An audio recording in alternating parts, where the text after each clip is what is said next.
Alabado sea el santo y bendito nombre, todopoderoso nombre de nuestro Señor y Salvador Jesucristo, único, digno, merecedor de toda la gloria, la honra, la alabanza, la exaltación, la adoración, desde ahora y por los siglos de los siglos y hasta la eternidad. Amén. Mi alma alaba su santo y bendito nombre. Soy el doctor Yisrael Goldman del Ministerio Maranata, escatólogo, apologista, maestro de la palabra de Dios, siervo del Señor Jesucristo por mandato de Dios y por la misericordia de Dios y para la gloria de Dios, desde Dallas, Texas, USA. El día de hoy vamos a terminar, a concluir el capítulo 11. Hoy terminamos la primera parte, o la mitad, digamos, la primera parte de la mitad del libro de Apocalipsis. E inmediatamente iniciaremos la segunda parte, porque hoy voy a concluir el capítulo 11, que es extenso, por eso lo tuve que dividir en dos enseñanzas, porque en primer lugar el capítulo 11 comienza con los dos testigos, y eso lo vimos en la enseñanza anterior. Luego aborda el nuevo templo, el tercer templo. No es que es un cuarto templo, es el tercer templo, que lo voy a abordar de una manera bastante introductoria, porque es en el capítulo 20, cuando estemos en los 1000 años del reinado de Cristo, en donde voy a abordar y voy a poner en énfasis, voy a poner en contexto y en análisis profundo ese templo que aparece en Apocalipsis capítulo 20, pero aquí aparece ya en Apocalipsis capítulo 11. Esa es la segunda parte del capítulo 11, o el segundo tema. Y el tercer tema es la séptima trompeta que va a tocar el ángel. Y eso aparece a partir del versículo 15. Así que el capítulo 11 es bien extenso, mis amados, porque cubrimos tres eventos: los dos testigos, el templo y la séptima trompeta. Luego iniciaré inmediatamente todo el capítulo 12, así que oremos porque tenemos bastante material que abordar y lo voy a poner en contexto para la gloria de Dios. Padre, en el nombre santo de tu Hijo amado Jesucristo, te damos la gloria, Señor, porque una vez más nos das el privilegio de aprender tu santa, divina, poderosa palabra que nos da vida, Señor, y vida en abundancia. Es tu palabra la que nos da vida, Señor. Y gracias, Espíritu Santo, porque eres el maestro por excelencia. Y te pido, Señor, que a todos mis alumnos, directos e indirectos que tengo semanalmente, que están estudiando conmigo este fascinante, extraordinario, fuera de serie libro de Apocalipsis, Señor amado, que usted los bendiga de una manera especial, pues reclamamos esa bendición que habla tu palabra, que todo aquel que lee, estudia y retiene las palabras de esta profecía en el libro Apocalipsis será bendecido. Así que reclamamos esa palabra, Señor, porque usted la ofreció y es tu voluntad que nosotros la tengamos al estudiar tu santo y divino libro de Apocalipsis, Señor amado. Abre el entendimiento espiritual, abre el oído espiritual, abre los ojos espirituales de todos mis alumnos, de todos los que están estudiando conmigo en todo el mundo, Señor, en el nombre poderoso de Cristo Jesús. Amén. Amén. Gloria a Jesús. Ok, mis amados, entonces estamos en Apocalipsis capítulo 11 y ahora vamos a hablar de lo que es el templo. Hay un templo que se va a hacer después que Israel firme el convenio con el anticristo. Va a permitírsele construir el tercer templo, algo que desde el año 70, por casi ya 2000 años, los judíos hemos tenido el deseo en nuestro corazón de edificar ese tercer templo. Y todo Israel ahora mismo está ya preparado, ya los levitas están listos, ya los utensilios del templo están listos, ya todo está listo. Y lo único que hace falta es que el Estado de Israel mande la señal a todos los judíos del mundo para que se den donaciones de no millones, sino billones de dólares para la construcción de ese tercer templo, que tiene que ser mucho mayor, majestuoso que todavía que el segundo que reconstruyó Herodes. en los tiempos de nuestro Señor Jesucristo. Esa es la motivación que hay, ese es el sentido de urgencia que hoy en día está en Israel, no desde ahora, ya tiene varios años, pero hoy en día más que nunca. Así que este es el tercer templo que se va a levantar y la Biblia lo menciona, Dios lo menciona, el Señor Jesucristo, el Espíritu Santo lo menciona, se lo muestra al apóstol Juan, el apóstol Juan lo escribe y aquí en el capítulo 11 vemos este tercer templo. Este tercer templo viene, y lo voy a mencionar no tan detalladamente porque quiero entrar en el capítulo 20 en ese detalle, cuando lleguemos a los 1000 años del reinado corporal de nuestro Señor Jesucristo. Entonces, pero este templo, mis amados, según Ezequiel 44, es muy importante de que estudies todo el libro de Ezequiel, pero especialmente del capítulo 40 al 44. Ezequiel habla específicamente de este templo. En el capítulo 44, versículos 6 al 9, este templo será profanado de una manera nunca antes vista en toda la historia, ni aún en los otros dos templos anteriores que construyó Salomón, el primer templo, y luego en el segundo templo que lo reconstruyó. Fue reconstruido 2 veces, pero la segunda reconstrucción o remodelación que hizo fue el rey Herodes el Grande, que fue el templo que estaba cuando nuestro Señor Jesucristo vino en la carne. Así que, y el que fue destruido por los romanos en el año 70. Este templo va a ser profanado como ninguno de los otros dos templos. Eso que el primer templo, o sea, el segundo templo, mejor dicho, cuando se construye originalmente, fue profanado. Y eso está en la historia. Eso está en la historia. Los sirios vinieron y lo profanaron. Y Ezequiel habla en el capítulo Ezequiel 44, 6 al 9, dice que este templo será profanado de una manera nunca antes vista en toda la historia de Israel o de los judíos. Estamos hablando de 4000 años hasta el día de hoy. Por lo tanto, esto está aún en el futuro para nosotros. Esto no ha sucedido. No ha sucedido, pero Apocalipsis dice que sí va a suceder. Y si la Biblia lo dice, es garantizado que va a suceder, pues la palabra de Dios nunca miente. A un extranjero y circunciso en el corazón, esto es, no es cristiano, o en la carne, no es judío, se le habrá dado un cargo en el santuario mientras se ofrecen los sacrificios. Si nosotros entendemos la cronología de Ezequiel, esto habría tenido lugar tanto después de la reunión de 1948 profetizada en Ezequiel 36-37. ¿Qué pasó en 1948? Mayo 14 y 15 de 1948, el Estado de Israel renace después del fin de la Segunda Guerra Mundial y se forma, no nace, renace, que es una diferencia. Y se forma el Estado, lo que es el Estado moderno, el Estado de Israel moderno actual hoy en día, que acabamos de cumplir 75 años de haber renacido.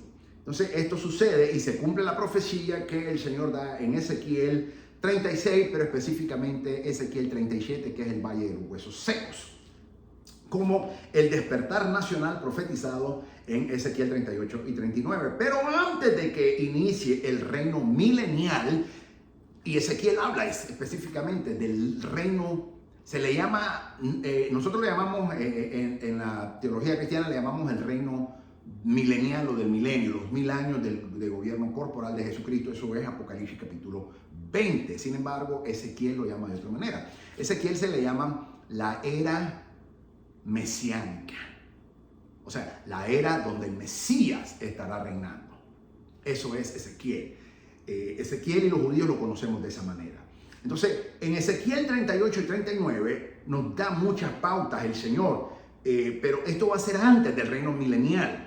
Esto va a ser antes. El único evento que sabemos que se ajusta a este marco de tiempo es las 70 semanas de Daniel. Esto lo confirma la profecía del apóstol Pablo en 2 Tesalonicenses capítulo 2 versículo 4, en la que el anticristo se mete en el templo proclamándose a sí mismo ser Dios con D mayúscula, y ahí lo profana. Entonces esto es un resumen aproximadamente de los eventos. Luego del retorno de Israel a Dios después de la batalla de Ezequiel 38-39, esa es una batalla que no ha sucedido todavía. Ezequiel 38 y 39 está a punto de suceder, pero no ha sucedido todavía. Nunca en la historia de Israel nunca nos han atacado, los árabes nos han atacado, varios países, Egipto, Siria, Turquía y también Irán, ahora mismo es el que está patrocinando exclusivamente que nos eliminen, que nos borren del mapa, es lo que dijo Irán. Pero nunca ha habido una coalición como lo describe Ezequiel 38 y 39. Esta coalición, por cierto, será liderada por Rusia. Si fuera hoy mismo, sería Putin, líder que estaría liderando toda esta coalición. No sabemos si va a ser Putin, lo que sí sabemos que sí es Rusia. Sea Putin o sea el presidente que esté, va a ser Rusia en coalición con sus aliados musulmanes. Pues sabemos que los musulmanes nos odian a Israel y también nos odian a nosotros aquí en Estados Unidos, pero son aliados y aman a los rusos. Es una coalición, ellos son aliados. Entonces, esto no ha sucedido todavía. Nunca en la historia de 75 años de que el Estado de Israel renacimos, nunca nos han atacado con una coalición de la manera y con la magnitud que lo describe Ezequiel capítulo 38 y 39. Por tal razón sabemos que este evento es futurístico, todavía no ha sucedido, pero sí está a punto de suceder y es garantizado que va a suceder porque Dios lo dijo desde los tiempos del profeta Ezequiel, capítulo 38 y 39. Y todo el Estado de Israel, las fuerzas de defensa israelíes, estamos continuamente alerta de ese ataque. Sabemos que va a venir de Beirut, eso lo sabemos. No es de Gaza, es de Beirut que va a venir. El ataque mayor ahora mismo, mientras estamos hablando, Hezbollah, que son unos terroristas financiados por Irán, ellos tienen más de 130,000 misiles apuntando a Israel desde el Líbano, desde Beirut. Ahí nos están apuntando, el norte de Israel. Nosotros sabemos entonces que todos estos ataques que nos hacen los palestinos en la franja de Gaza son distracciones para ver cómo respondemos nosotros. Por eso es que siempre que nos atacan nosotros contraatacamos, porque ellos quieren medir si tenemos algún punto de debilidad y por eso en términos militares las fuerzas de defensa israelíes, cada vez que nos atacan los palestinos desde la franja de Gaza, nosotros contraatacamos impetuosamente, porque demostramos que en ningún momento estamos débiles, sino más bien estamos fuertes. Entonces, eso lo pudimos ver el año pasado, por ejemplo, nos lanzaron más de 4,000 misiles en un mes. Desbaratamos 90% con el sistema de defensa antiaérea DUN que tenemos, uno de los más sofisticados en todo el mundo. Y el otro 10% sabemos que hay un 10% de error que van a explotar y de hecho explotaron en su mismo terreno y ellos mismos mataron a su propia gente. Entonces, pero el ataque mayor no es ese, el ataque mayor viene desde el Líbano. Pues los libaneses y los judíos siempre nos hemos odiado. Mejor dicho, ellos nos odian a nosotros. Y nosotros simplemente les respondemos sin ningún miedo, porque nunca tenemos miedo nosotros. Si hay algo que los judíos tenemos, y en Israel especialmente, es que no conocemos el miedo. Los judíos somos agresivos por naturaleza, porque por 4,000 años, es lo que nos ha mantenido vivos. Obviamente Dios nos ha mantenido vivos, pero la actitud que tenemos los judíos es agresiva. Los judíos siempre, por eso ese principio que el Señor Jesucristo enseñó es rechazado para los judíos. Que si tu enemigo te pega en una mejilla, pon en la otra. Y eso no lo creemos los judíos. Los judíos creemos de que al enemigo no lo odiamos. La palabra, hay una mala traducción que dice odia a tu enemigo. Eso no es cierto. El Señor Jesucristo nunca dijo eso porque la Torá no dice eso. Si el Señor Jesucristo dice eso, Él está alterando la palabra de Dios y por lo tanto Él es un falso. Pero Él no la alteró porque Él no es falso. Eso fue un error de traducción que hicieron los traductores que dicen, oíste que en el pasado se dijo, odiad a vuestros enemigos y amad a vuestros amigos. Pero no es cierto. En la Torá dice muy claro, no dice que los odiemos, dice que aún más, dice que les tengamos con dignidad. Y dice que si su asno lo encontramos, si encontramos el asno de nuestro enemigo, no lo matemos, no lo robemos, dice que se lo entreguemos a su dueño. Entonces Dios nos da esa palabra, pero en ningún momento nos dice que pongamos la otra mejilla. Eso no es judaísmo, eso es cristianismo. Y eso es algo que por eso el judío rechazamos eso, porque el judío no es ojo por ojo. El ojo por ojo no es que si tú me hiciste yo te lo voy a hacer. Ojo por ojo significa ley de retribución. sea, si yo te daño en algo, yo te tengo que retribuir a ti ese daño. Hoy en día le llamamos demanda, un lawsuit en inglés se llama eso. Eso lo inventamos nosotros los judíos, por supuesto. Eso es lo que verdaderamente significa, ¿ok? Pero en el judaísmo no creemos en eso de que si te pegan en una mejilla, ponlo en la otra. Eso es algo que a mí como judío hasta el día de hoy me cuesta. No lo voy a negar, me cuesta. Porque mi ADN de judío y mi alma y mi espíritu de judío, obviamente eso es difícil. Sin embargo, le pido a Dios y doblo mis rodillas y doblego mi voluntad y le pido al Señor que me ayude, siguiendo el ejemplo de nuestro Señor Jesucristo.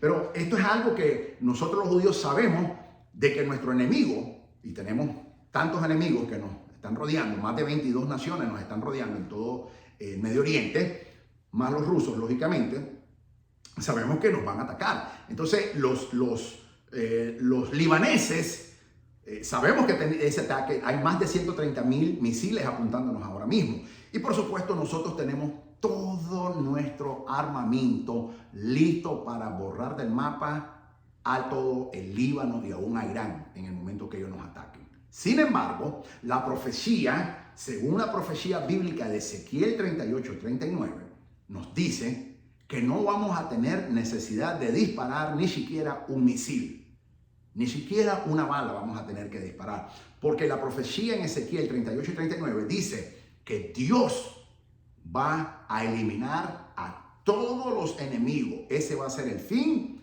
de los rusos, quiero decir, el ejército ruso. Y también la coalición musulmana liderada por Rusia. Ezequiel 38-39 dice que Dios los va a desbaratar y los va a desintegrar completamente y los va a carbonizar. Entonces, Ezequiel 38-39 es algo que no ha ocurrido todavía. Luego, después de eso tiene que suceder porque es cuando el anticristo se va a manifestar como la bestia y la bestia va a venir a engañar a Israel e Israel va a creer que es su Mesías, por supuesto, nos va a engañar. Estoy hablando como nación, firmaremos ese pacto y ahí es cuando va a empezar la tribulación. No empieza en el arrebatamiento, sino hasta que Israel firme ese pacto con la bestia es que inicia la tribulación según Daniel capítulo 9, versículo 27. Pero aquí nos dice que habrá un templo. Entonces, esa es otra cosa que sabemos porque este falso de anticristo, la bestia, el falso y después el falso profeta, que los dos, la bestia y el anticristo, ambos es un equipo, ambos es un dúo, es el anticristo. Ellos van a permitir que construyamos un templo. Y luego Israel va a volver al pacto con Dios, pero no el nuevo pacto, sino al antiguo pacto, que en realidad es el pacto mosaico, según Levíticos. Y vamos a comenzar a hacer sacrificios por 3 años y medio. O sea, por la tribulación. Antes de que empiece la gran tribulación. Acuérdate que la tribulación y la gran tribulación en total son 7 años. Pero la primera parte es la tribulación, 3 años y medio. La segunda parte se le llama, el Señor Jesucristo le llamó la gran tribulación, porque ahí es cuando la bestia, el anticristo, nos va a perseguir a nosotros los judíos. En los primeros 3 años y medio estamos supuestamente bajo la protección de él, por eso Israel va a bajar sus armas, porque dice, nuestro Mesías nos cuida. Nuestro Mesías, y es un falso que él va a decir que él eliminó a los enemigos nuestros, a los rusos y a todos los musulmanes. Y por esa razón Israel va a ser engañada y va a decir, ahora sí podemos bajar nuestras armas porque nuestro Mesías nos está cuidando y salvando, lo cual es una mentira del diablo. Luego, a los 3 años y medio, cuando él se autoproclama de rey, detiene todo acto de adoración, incluyendo la nuestra judaica, y se opone a todo lo que se llama Dios, porque según él es solo Dios y solo a él se le tiene que adorar, según dice las Escrituras. Ahí es cuando Israel abrimos los ojos como nación y decimos, nos engañó, no era el Mesías prometido. Y ahí es cuando el anticristo comienza a perseguir a la nación de Israel y según Zacarías 13 va a matar a 2 de cada 3 judíos, o sea, 2/3 partes. Hitler mató 1 de cada 3 judíos. El anticristo va a matar 2 de cada 3 judíos. Hitler mató 1/3 parte. El anticristo va a asesinar a una 2/3 partes de los judíos, pero va a quedar un remanente. Ese remanente es necesario que quede. Entonces ahí es cuando vamos a oír, como nación estoy hablando, y sabremos de que él no era, que ese falso no era el Mesías. Y ahí es cuando Dios va a comenzar a tratar con la nación de Israel. Y los líderes religiosos, los rabinos, van a entender finalmente de que era Jesucristo, el Mesías prometido. Y ellos van a venir donde el pueblo y van a decir, nos equivocamos, era Jesús nuestro Mesías. Y entonces ese remanente que habla Zacarías capítulo 13, estamos hablando de una 3/4 parte. Ese remanente va a llamar a Jesucristo porque es un requisito para la venida corporal. La segunda venida está compuesta en 2 partes, te he enseñado. La primera es invisible, que solo la iglesia lo miraremos en el aire. Eso es Apocalipsis capítulo 4, versículo 1, 1 Tesalonicenses capítulo 4, versículo 17, 1 Corintios capítulo 5, versículo 51. La segunda venida corporal, esa es la visible. Es la misma segunda, solo hay una segunda, pero esta es la corporal. Lucas 24 habla de eso, y por supuesto, Apocalipsis capítulo 19. Es cuando él corporalmente va a venir. Entonces, cuando él regrese, es porque los judíos tenemos el poder para hacer que él regrese. Porque acuérdate cuando él estaba, antes de su crucifixión, cuando él estando en Jerusalén, él le dijo, si tan solo supieras cuántas veces te quise cuidar a tus hijos como la gallina agarra a sus polluelos, y si tan solo hubieras reconocido el tiempo de tu visitación, mas no me volverás a ver hasta que digan, Baruch haba Beshem Adonai, bendito el que viene en el nombre del Señor.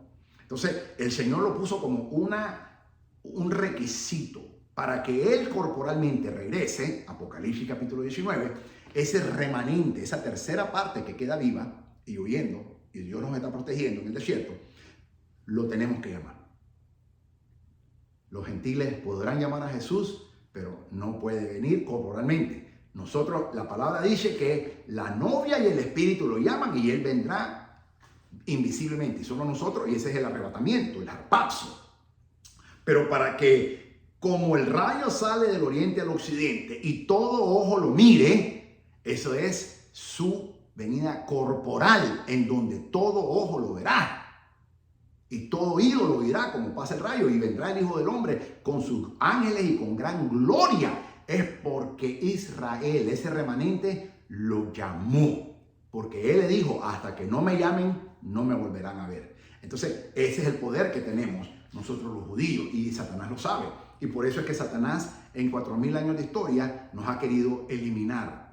Porque él sabe que si Israel no lo llama, él no puede venir corporalmente. Y si él no viene corporalmente, el enemigo pierde en el momento que el Señor haga el harpazo, el arrebatamiento.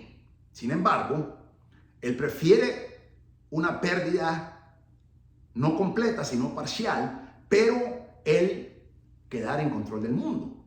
Hasta que no venga corporalmente el Señor Jesucristo, él va a seguir. Satanás, el enemigo, va a seguir en control de este mundo. Entonces, ahí es cuando, por eso Satanás siempre en 4000 años de historia ha querido eliminarlo, y lo va a volver a hacer una vez más en el tiempo de la gran tribulación con el anticristo, con la bestia, para que Israel no llamemos a Jesús. Y de esa manera él no venga a tomar posesión del planeta Tierra, que él ya lo compró en su victoria en la cruz del Calvario, pero él no ha venido a tomar posesión todavía. Él ya pagó el precio, pero ahora va a venir a tomar posesión. Apocalipsis capítulo 19. Esos son los 1000 años del reinado de Cristo corporalmente, pero es necesario que Israel lo llame.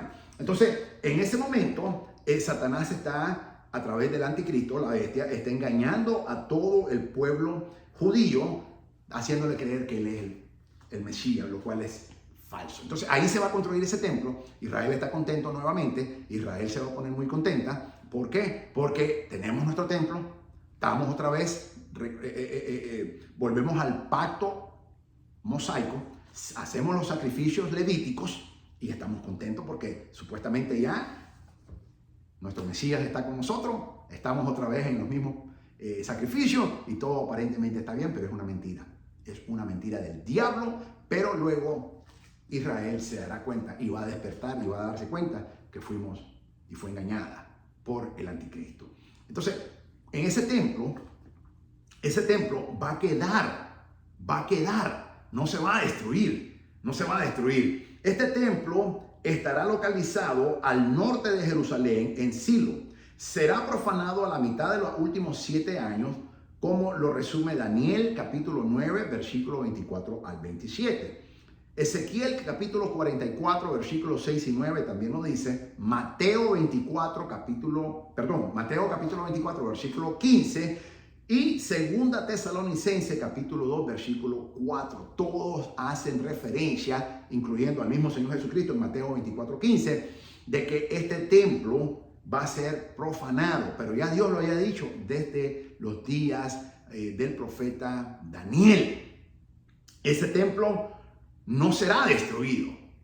No será destruido.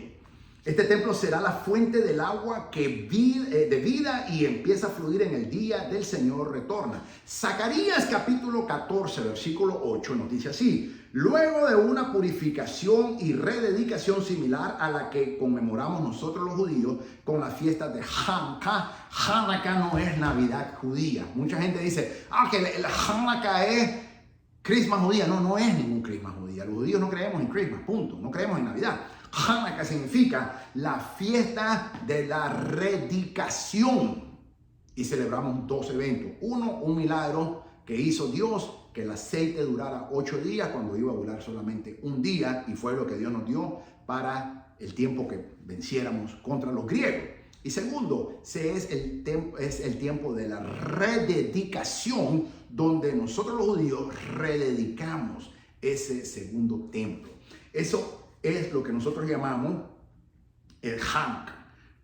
El templo será utilizado durante el milenio. Este mismo templo, ¿por qué va a ser utilizado? Porque no es mucho el tiempo que vamos a estar de diferencia. Cuando Israel edifique ese tercer templo, en la tribulación, luego cuando comienza la gran tribulación, la bestia llega y se autoproclama Dios y profana el templo, según nos enseña Dios en Daniel 9, 24 al 27. Israel sale huyendo.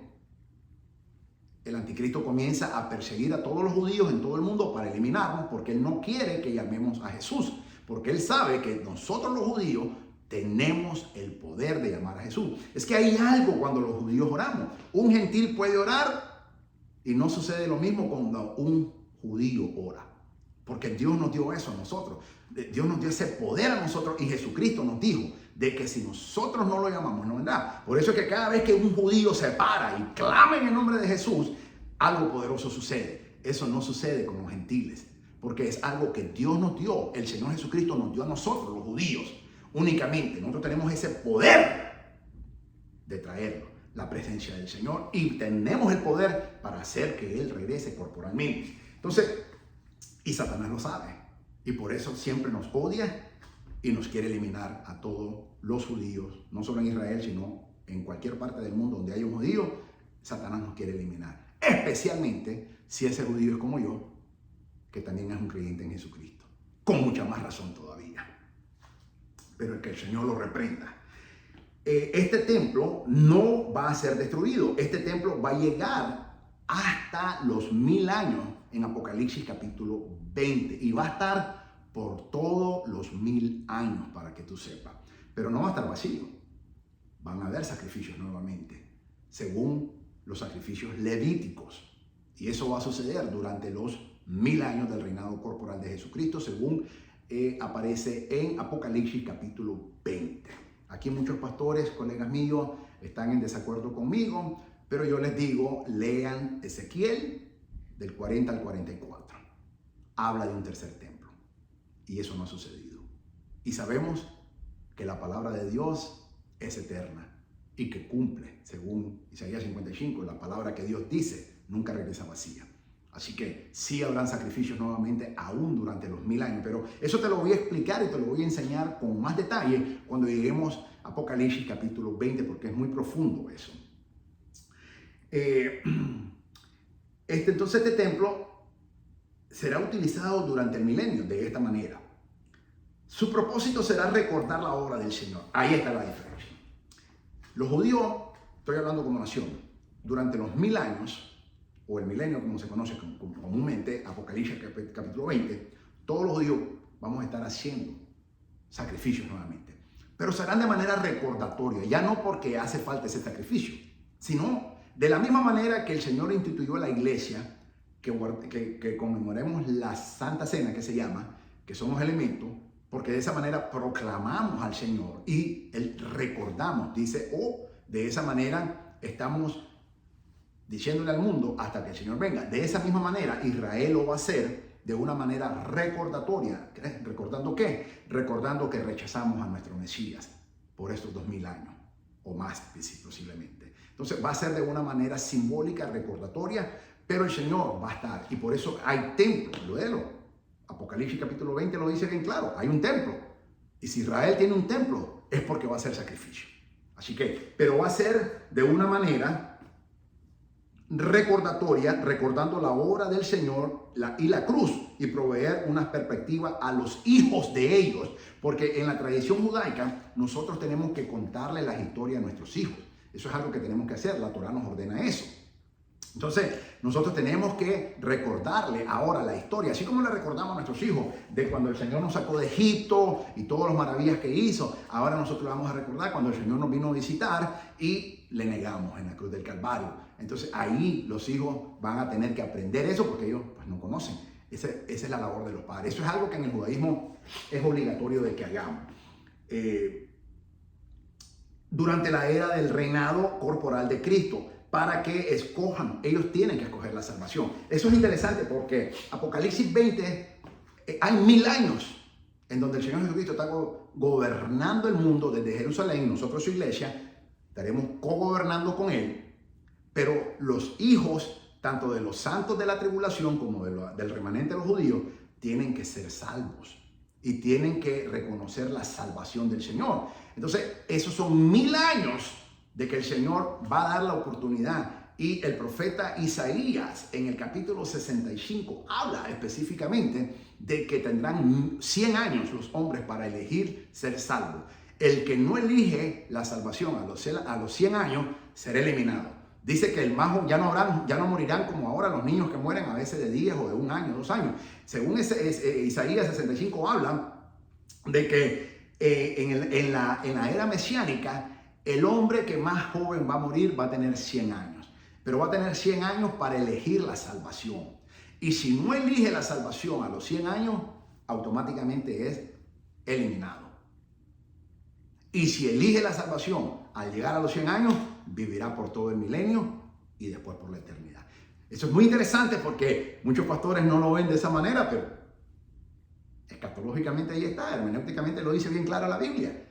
Apocalipsis capítulo 20 habla de esos sacrificios. Luego nos vamos al profeta Isaías 65. Habla qué va a hacer. Y luego Ezequiel 40 al 44 habla de estos sacrificios. Entonces, por esa razón es que tienen que haber eso. Porque el Señor todavía va a dar otra oportunidad. Pero eso te lo voy a ir dando más adelante para que lleguemos. Él retornará para reedificar el tabernáculo caído de David, que es el templo. Esto no lo ha hecho todavía el Señor. Esa es una profecía que no se ha cumplido. Es una profecía mesiánica no cumplida todavía. Este es el tercer templo descrito tan vívidamente en Ezequiel del 40 al 48.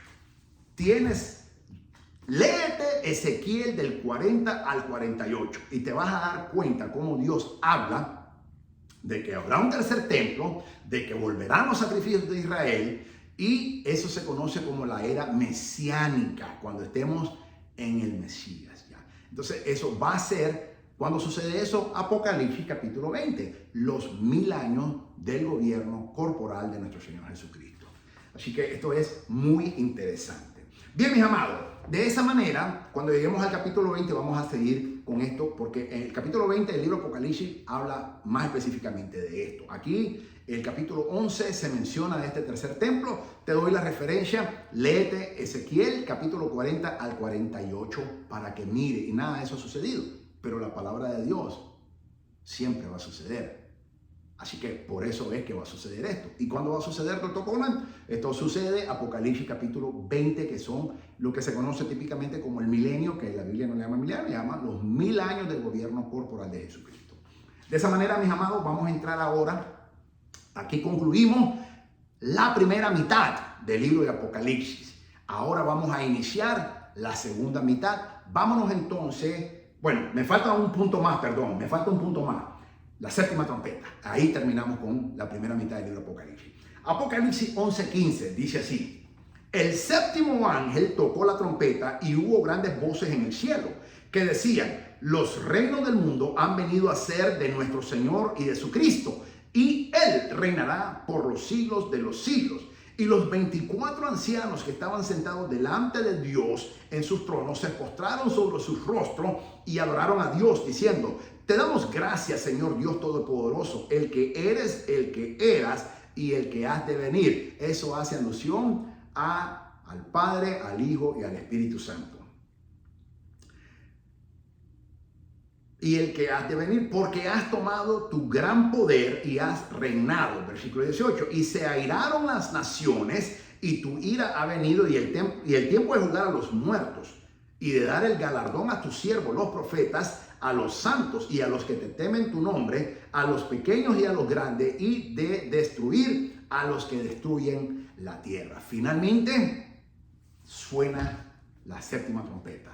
Habíamos estado en un interludio, en un paréntesis, se cerró y ahora Dios da la orden. El séptimo ángel toca la séptima trompeta y esto es lo que sucede.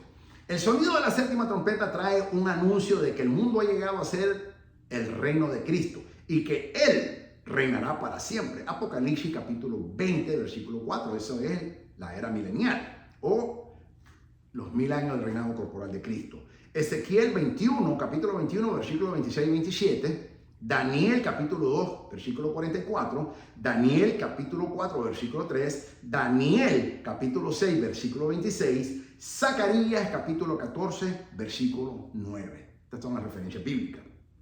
En otras palabras, la séptima trompeta abarca acontecimientos que se extienden hasta el retorno de Cristo y por lo tanto incluyen los juicios de las 7 copas. Ahora es que van a comenzar las 7 copas de la ira de Dios, que comienza en Apocalipsis capítulo 20 al 16. Al sonido de la séptima trompeta le sigue un pasaje parentético que revela algunos acontecimientos relacionados con el período de la tribulación. En primer lugar, Apocalipsis capítulo 12, versículo 1. Apocalipsis capítulo 15, versículo 4. Los 24 ancianos profetizan lo que sucederá cuando Cristo venga. Se enojarán las naciones, dice Apocalipsis 11, 18. Se juzgará a los muertos, Apocalipsis capítulo 11, versículo 18. Y Dios destruirá a los que destruyen la tierra, es decir, a los malvados. Apocalipsis capítulo 19, versículo 20 y 21, que esto lo veremos cuando venga el Señor corporalmente. Nuestro amigo Jack Kelly opina lo siguiente: uno de los nombres para Dios es una ampliación de la gran declaración yo soy. Éxodo 3:14. Recuerden que Moisés quería conocer el nombre de Dios en caso de que los israelitas le preguntaran cuando fuera a Egipto para liberarlo de la esclavitud. Dios les respondió: diles que yo soy te ha enviado.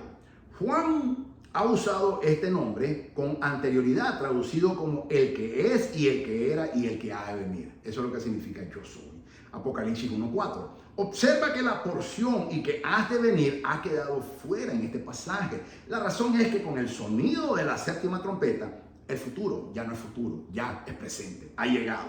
El Señor ha tomado el reino que Él compró y pagó en la cruz del Calvario y ahora está listo para reclamarlo con la autoridad que Él tiene. Apocalipsis 11:19. Y el templo de Dios fue abierto en el cielo y el arca de su pacto se veía en el templo y hubo relámpagos, voces, truenos, un terremoto y grande granizo.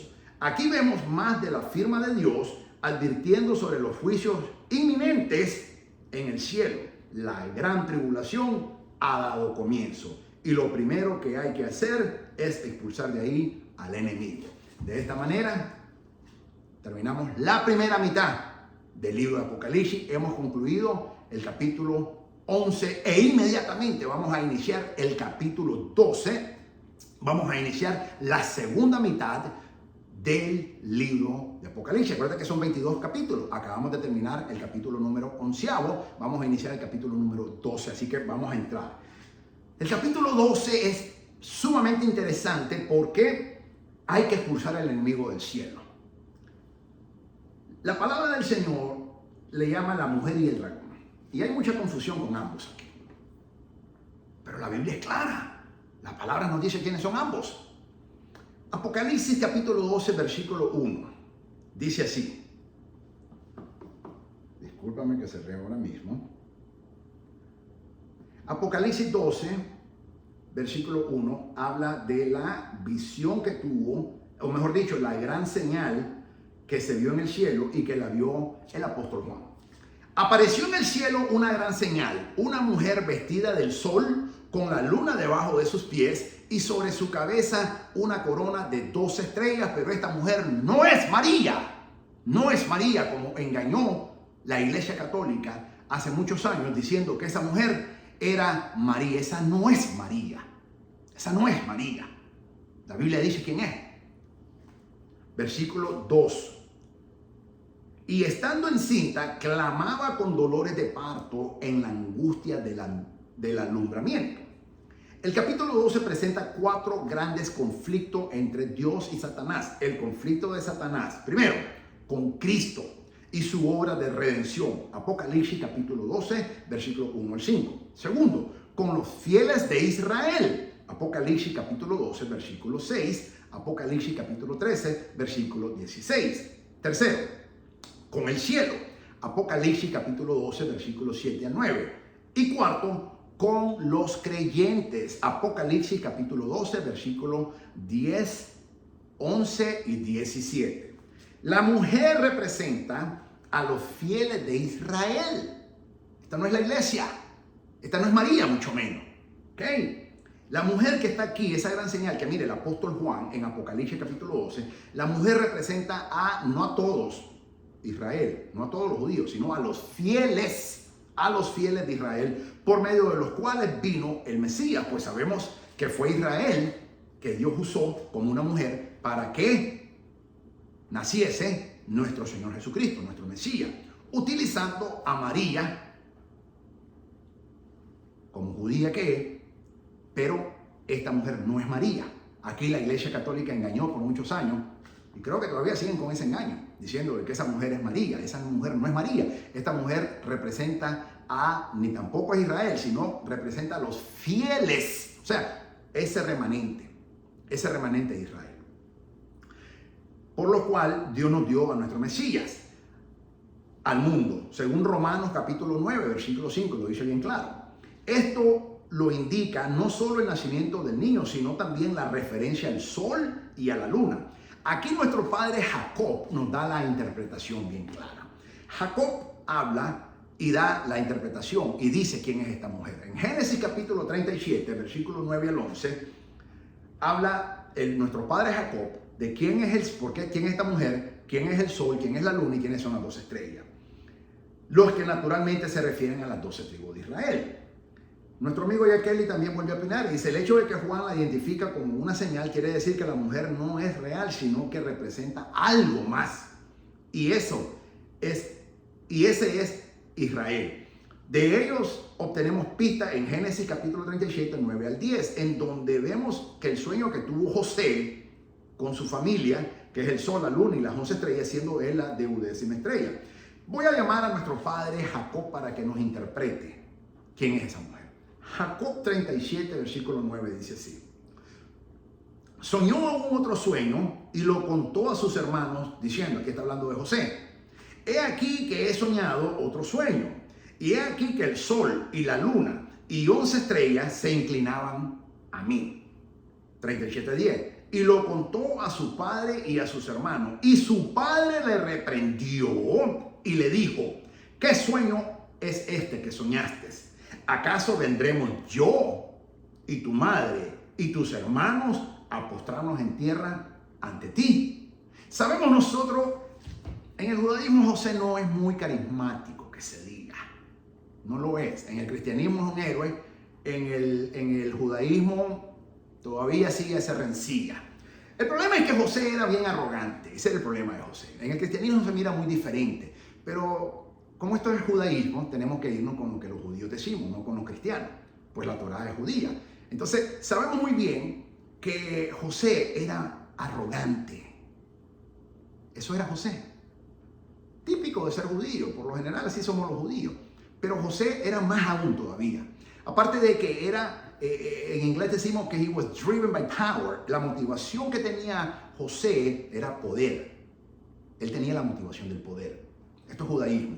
Obviamente en el cristianismo no se mira así, se mira el sufrido, el víctima, el mártir, todo, pero la verdad, uno era bocón, boca grande, 2 era un arrogante, 3 era un farsante y 4 era un hombre que tuvo que llevarlo preso Dios y meterlo ahí en la cárcel para que aprendiera, porque él era demasiado arrogante. Sí tenía promesas y ese es el problema, pero podemos aprender mucho de José, podemos tener muchas promesas de Dios, pero eso no nos puede hacer arrogantes como José, porque de lo contrario nos va a quebrantar Dios. Y sabemos nosotros de que José era muy arrogante. Entonces aquí José vino una vez más con su arrogancia, diciéndole a sus 11 hermanos de otro sueño que había tenido, jactándose de que su padre, su madre y sus 11 hermanos se tenían que postrar y adorarlo. Eso es arrogancia. Si tú no ves que eso es arrogancia, yo no sé qué tú estás viendo. Tal vez necesitas quitarte los lentes y ponerte otro, ir donde el optometrista, hacerte una medida, recalibración de tu vista, a ver qué es lo que no estás viendo. Bien claro. Entonces, cuando José lo cuenta a sus hermanos, por eso los hermanos siempre... Eso es normal. En la familia lo vemos hoy en día.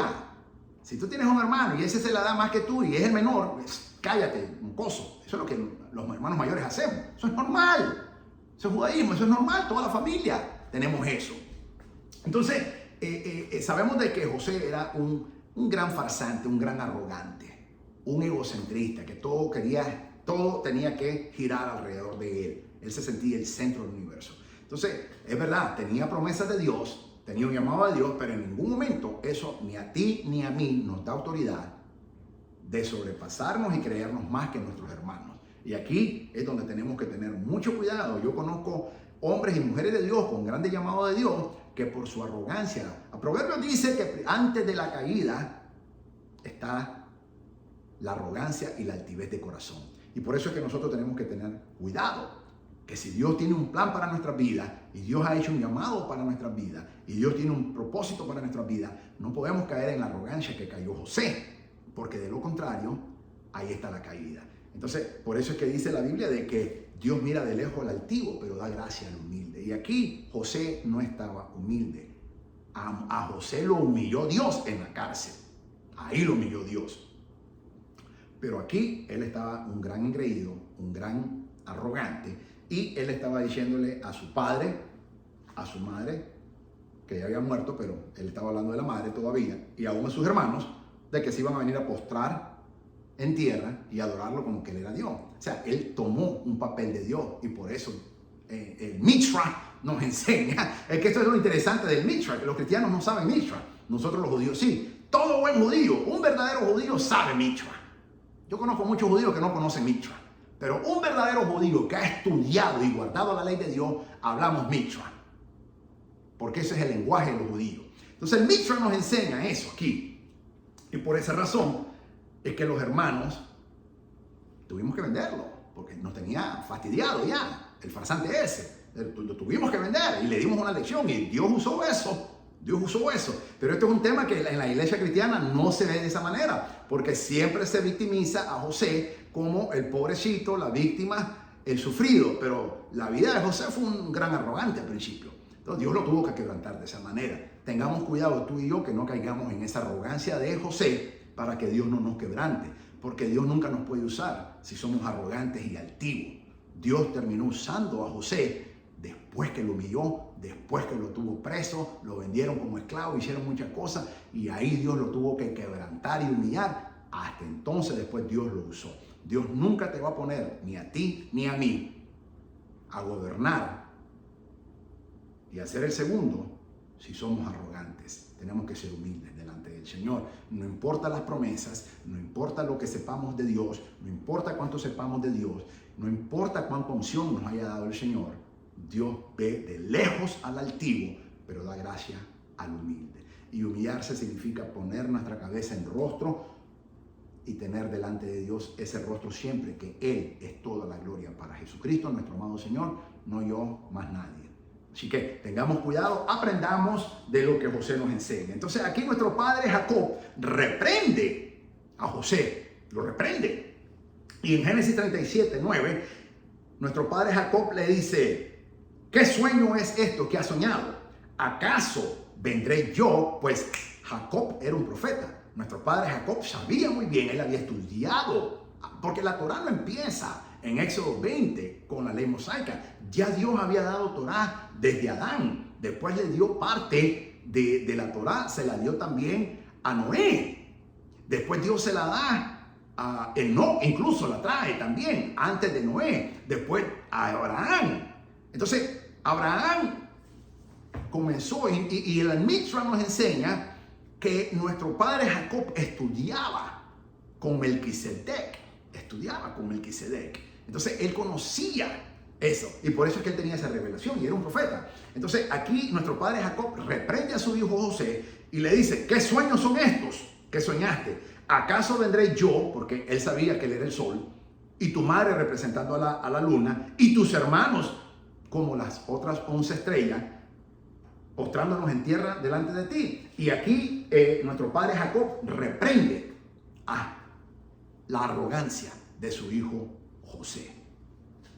Y como veremos en un momento, esta mujer está por dar a luz al Mesías, lo que hace que sea imposible que ella sea la iglesia. Muchos dicen que esa es la iglesia. No puede ser la iglesia. ¿Por qué? Porque la iglesia es virgen. La iglesia es una virgen. Una virgen embarazada no es virgen. De lo contrario, vas a estar como los católicos, que esa mentira del diablo que dicen María siempre virgen. Es una mentira del diablo. La mujer cuando ya da a luz jamás vuelve a ser virgen. Entonces, la iglesia es virgen. Israel es la esposa. Nosotros hoy día, la iglesia, nosotros somos la novia del Cordero. Somos la novia, no nos hemos casado. Israel es la esposa de Dios, no del Cordero, de Dios. Entonces, aquí esta mujer está encinta, está a punto de dar a luz. Si fuera la iglesia, ella está en gran problema. En primer lugar, porque ya no es virgen. Y segundo lugar, porque está a punto de dar a luz. La iglesia es la virgen novia de Cristo. No, tampoco es su madre encinta. Por eso tampoco es María, como dicen estos falsos católicos. Tampoco es María. ¿Ok? Entonces, esta es Israel, porque Israel es la esposa de Dios. Eso lo dice bien claro. En Isaías 54, versículo 5 lo dice bien claro, pero Oseas también lo dice bien claro. Léete el libro de Oseas, por eso Dios mandó al profeta Oseas a que se casara con una prostituta. Y dijo: así como yo me casé con esta prostituta, así dice Dios, que se casó con él, es tu esposo, y ustedes se han prostituido y han adulterado contra él. O sea, lo dice bien claro también. Entonces, Israel es la esposa de Dios. La iglesia es la novia de Cristo, la virgen novia de Cristo. Apocalipsis 12:3, también apareció otra señal en el cielo. He aquí un gran dragón escarlata, pero tampoco es China. Yo he oído muchos cristianos que dicen: ese dragón de Apocalipsis capítulo 12, el dragón escarlata, ese es China. No, no es China. No es China, es Satanás.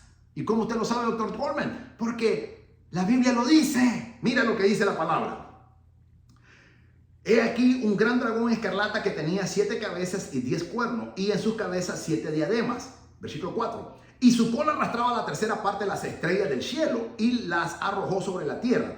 Y el dragón se paró frente a la mujer que estaba para dar a luz, a fin de devorar a su hijo tan pronto como naciese. China no tiene la tercera parte de las estrellas en su cola. No la tiene. Entonces, lo dice bien claro. Y dice, versículo 5, y ella dio a luz a un hijo varón que regirá con vara de hierro a todas las naciones. Este es el Salmos capítulo 2. ¿Quién es ese? Jesucristo, nuestro Señor. Israel dio a luz a nuestro Mesías, a nuestro Señor Jesucristo. Entonces, aquí Satanás estaba esperándolo para devorar a su hijo, porque él es el que va a regir con vara de hierro a las naciones. Y la mujer dice, pero dice así, a las naciones, y su hijo fue arrebatado. Esa es la misma palabra harpazo, para que sepas que escribe el apóstol Juan. Harpazo es arrebatamiento, que aparece en 1 de Tesalonicenses, capítulo 4, versículo 17, que habla el apóstol Pablo, que seremos arrebatados. Ese es el harpazo. Entonces sabemos que el Señor Jesucristo fue también arrebatado, o sea, él experimentó un rapto. ¿Cómo lo sabemos? Porque Hechos capítulo 1, versículos 9 al 11 dice que él fue arrebatado al cielo en una nube. Entonces esa es la misma palabra harpazo que está utilizando el apóstol Juan. Y dice, y ella dio a luz un hijo varón que regirá con vara de hierro a todas las naciones, y su hijo fue arrebatado para Dios y para su trono. Dios por eso lo arrebató después de que el Señor resucita, camina 40 días, el Señor lo arrebata, y ese es un arrebatamiento adicional, que hubieron varios, han habido varios arrebatamientos, varios, ¿no? El arrebatamiento de la iglesia no es el único, ni el primero, ya han habido varios. El Señor Jesucristo fue uno de ellos. Entonces dice que fue arrebatado para Dios y para su trono. Apocalipsis 12 dice lo que pasó en el libro de los Hechos, capítulo 1, versículo 9 al 11, cuando dice que el Señor Jesucristo fue tomado al cielo, fue arrebatado, es la palabra que se usa en el original griego, que significa harpazo. Aquí el apóstol Juan habla, Lucas describe en el libro de los Hechos, capítulo 1, versículo 9 al 11, y el apóstol Juan, aquí en el versículo 5 del capítulo 12 de Apocalipsis, habla de que ese hijo fue arrebatado o fue harpazo hacia el cielo para con Dios y para su trono, donde él está sentado a la diestra del Padre hoy en día, intercediendo por ti y por mí. Y la mujer huyó al desierto, donde tiene lugar preparado por Dios, para que ahí la sustenten por 1260 días. 1260 días es equivalente a 3 años y medio, que también es equivalente a 42 meses, que también es equivalente a tiempo singular, tiempos 2 más y medio tiempo, o sea, 3 años y medio. Son los mismos. El gran dragón escarlata es Satanás, lo dice Apocalipsis capítulo 12, versículo 9. Y las 7 cabezas y sus coronas y las 10 cuernos representan su poder. Cuando Satanás se rebeló en el cielo, arrastró consigo a la tercera parte de los ángeles, los cuales cayeron con él. Segunda de Pedro, capítulo 2, versículo 4, lo dice bien claro. También Judas, capítulo 1, versículo 6. Satanás trata de destruir al niño Jesús. El niño varón es Jesucristo. Apocalipsis, capítulo 19, versículo 15. Y el arrebatamiento del niño se refiere a su ascensión al cielo después de su resurrección y de haber caminado 40 días después de su resurrección, según nos dice Lucas capítulo 24, versículo 51, y por supuesto Lucas lo vuelve a decir en el libro de los Hechos capítulo 1, versículo 9 al 11. Isaías 9:15 dice así: el anciano y venerable de rostro es la cabeza, el profeta que enseña mentira es la cola. Un falso profeta es cola, no es cabeza, es cola. Apocalipsis 12:3. También apareció otra señal en el cielo, y aquí una mujer con un gran dragón escarlata que tenía 7 cabezas y 10 cuernos, y sus cabezas 7 diademas, y su cola arrastraba la tercera parte de las estrellas del cielo y las arrojó sobre la tierra. Satanás, el gran dragón, arrastró con su cola, o engaño en este caso, a la tercera parte de las estrellas o ángeles. Sabemos que Dios llama a los ángeles estrellas del cielo. Entonces, cola significa un falso profeta. También se puede considerar un falso maestro. Todo aquel que enseña falsa doctrina es un falso profeta, es un falso maestro, es una cola o un engañador. Eso es Satanás. Esta señal es fácil de identificar. El dragón, quien lideró la rebelión en el cielo, dice ya Kelly, a la cual se le unió la tercera parte de los ángeles. Él intentó destruir al Mesías, pero Dios lo resucitó. Acuérdate que fue el mismo Satanás quien instó a todos los líderes religiosos en Jerusalén para que fuéramos de Pilato y pidieran que asesinaran. O sea, los judíos no matamos a Jesús porque la ley lo prohibió a ese. Pero sí, todo el Sanedrín fue donde Pilato y le pidió que lo crucificara. Entonces, técnicamente, quien mata al Señor Jesucristo, en realidad nadie lo mata, Él puso su vida. Él dijo, a mí nadie me quita mi vida, yo la pongo y la vuelvo a tomar, dice. Pero quien da verdaderamente, se usa ahí Satanás, es al Imperio Romano a través de Pilato, que él se opuso, sabemos muy bien eso, pero al final, por la presión política, tuvo que acceder. Entonces, aquí era Satanás tratando de destruir a este niño, porque él sabía que este es el hijo de la promesa que dice, Dios lo dijo en Génesis capítulo 3, versículo 15, cuando Dios le promete a la mujer que la semilla de ella, o sea, del fruto de ella, iba a salir ese varón que iba a destruir la cabeza del diablo. Y Satanás sabía que era Jesucristo y por eso usa a los líderes religiosos en el Sanedrín que vayan donde Pilato y luego a través del Imperio Romano, pero fue el Señor quien puso su vida, nadie lo mató. Entonces, eso nos enseña la palabra de que Dios lo resucitó al tercer día según las Escrituras. Cuando Israel se da cuenta de que el dragón regresa para destruirlo, entonces le presta atención a la advertencia del Señor que el Señor nos dio en Mateo capítulo 24, versículo 15. Acuérdate que el Evangelio de Mateo fue escrito para los judíos. La audiencia era judaica. De hecho, el primero Mateo lo tuvo que escribir en arameo y después lo tuvo que traducir al griego. Entonces, nuestro Señor Jesucristo en Mateo capítulo 24, versículo 15, nos da esa advertencia de nosotros los judíos y dicen, y los judíos huyen al desierto de Jordania, en donde el Señor les ha preparado un lugar para protegerlos mientras Él utiliza 3 años y medio para preparar la tierra para su retorno. Todo esta es la preparación. La tribulación, la gran tribulación, es preparación. Aquí está empezando la gran tribulación. Faltan 3 años y medio. Israel va a ser protegida por el Señor en el desierto, en Jordania, específicamente en Petra, por 1260 días, 3 años y medio, 42 meses o tiempos, medio tiempo, como se le dice al profeta Daniel. Aquí el Señor está protegiéndonos a nosotros, a ese remanente, la tercera parte. Ya 2 terceras partes el anticristo los asesinó, pero esa tercera parte Dios nos va a proteger allá en Jordania, en el desierto, en Petra específicamente, mientras el Señor prepara en los próximos 3 años y medio la tierra para su retorno. Apocalipsis 12:7. Después hubo una gran batalla en el cielo. Miguel y sus ángeles luchaban contra el dragón, y luchaban el dragón y sus ángeles. 12:8. Pero no prevalecieron, ni se halló ya lugar para ellos en el cielo. 12:9. Y fue lanzado fuera el gran dragón, la serpiente antigua, que se llama Diablo y Satanás. ¿Te das cuenta? La Biblia interpreta la Biblia, principio hermenéutico número 1. El hombre no interpreta la Biblia se autointerpreta. Por eso sabemos que esto no es China. Sabemos que ese gran dragón es Satanás, porque aquí la Biblia lo dice bien claro. Versículo 9. Y fue lanzado fuera el gran dragón, la serpiente antigua, que se llama Diablo y Satanás, el cual engaña al mundo entero. Fue arrojado a la tierra y sus ángeles fueron arrojados con él. La tribulación comprenderá, además de un gran conflicto en la tierra, una batalla en el cielo. Satanás y sus ángeles harán un gran esfuerzo para derrotar a Dios y a sus ángeles en el cielo. 1. Satanás es derrotado, lanzado a la tierra. Lucas 10:18. Acuérdate que el Señor Jesucristo dijo, yo vi caer como rayo a Satanás del cielo.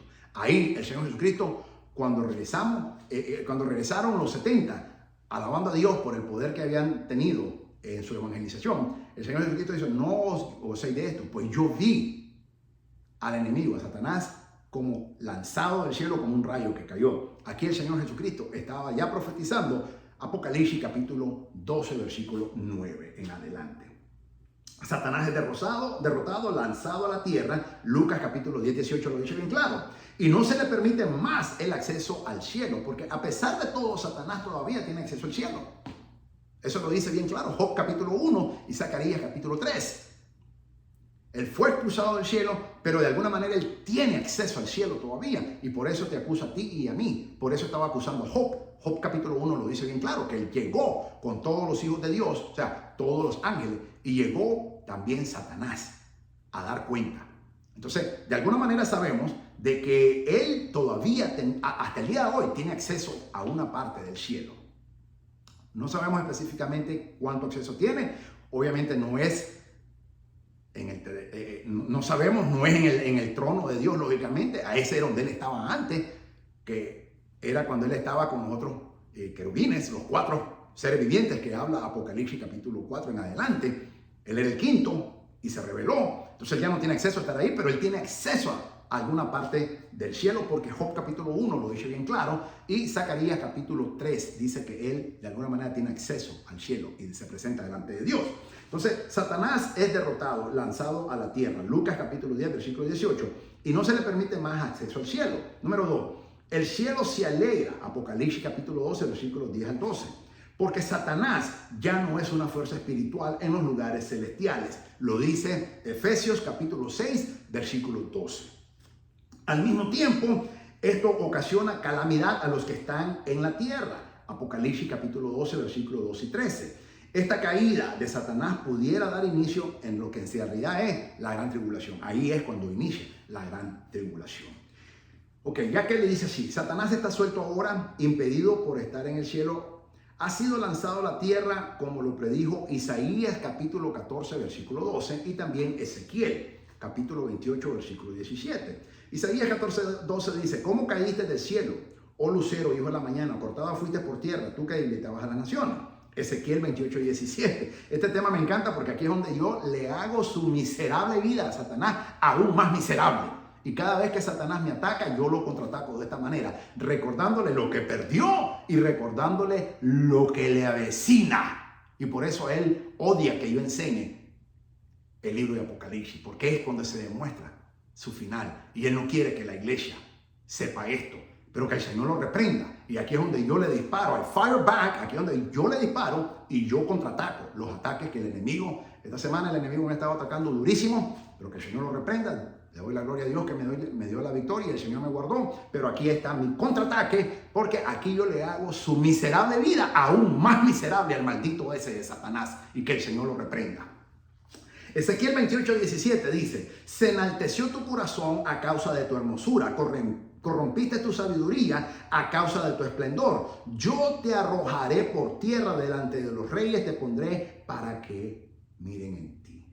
Así que le recuerdo al diablo aquí, la Biblia lo dice bien claro, que es lo que él perdió. Él está condenado ya. Tú y yo estamos en misericordia de Dios. Bendito sea Jesucristo nuestro Señor. Y si le hacemos fiel hasta la muerte, entraremos a la gloria con nuestro Señor. Por eso, amados, santifiquémonos y estemos bien delante de Dios con nuestras lámparas llenas de aceite, que es su palabra de Dios, pero también es la unción del Espíritu Santo. Pero es también el estudio de la palabra, pues la palabra de Dios, el Salmo 119 dice que lámpara es a mis pies tu palabra y lumbrera a mis caminos. Y ahí es cuando las vírgenes se durmieron. Las 10 vírgenes se durmieron. En primer lugar, las 10 vírgenes todas eran vírgenes. En segundo lugar, las 10 se durmieron.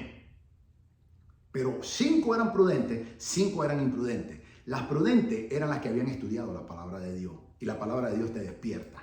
La palabra de Dios te despierta y por eso escucharon cuando se anunció que ya venía el novio.